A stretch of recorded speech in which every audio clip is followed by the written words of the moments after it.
So guys, got my news jacket on, got my fake cup of tea right here. Wait. Oh, it came out there. And yeah, it's time for the news. So let's get into it.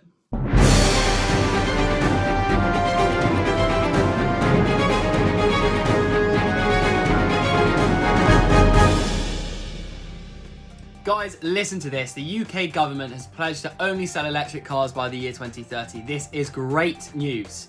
So the plan is gradually phasing out petrol and diesel cars throughout the next decade and eventually replacing them with electric and zero-emission vehicles. Also, they plan to install charge points for electric vehicles in homes and service stations, for example, in the hope that this will eventually become the new norm. Just like charging a mobile phone is today. Well, maybe not exactly like that, but you know what I mean. Jokes aside, this will hugely reduce the air and land pollution that the cars we currently drive produce. And in a couple of decades, fossil fuels will be old news, probably something we'll be telling our grandkids about. On a beach in Mexico, a record number of turtles have hatched. The inhabitants of this area, an indigenous Seri community, have said that more than 2,250, yeah, you heard me right, baby turtles were released into the Gulf of California.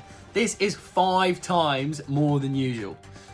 This huge increase is said to be as a result of reduced human activity and tourism during the pandemic. Humans, they're a nightmare. This, seriously though, is a huge triumph for the species and also our planet's wildlife, which is sadly so often damaged by human activity. So some more car news. The Co-op plan to do only electric deliveries by 2025. The Co-op recently announced these plans to replace all of their home delivery vans with electric vehicles by 2025. While this has been in the works for a while, the Co-op have decided to accelerate these plans, showing a much needed sense of urgency and understanding of the climate crisis. We are hoping that this inspires other big supermarkets and retailers in the UK to follow suit.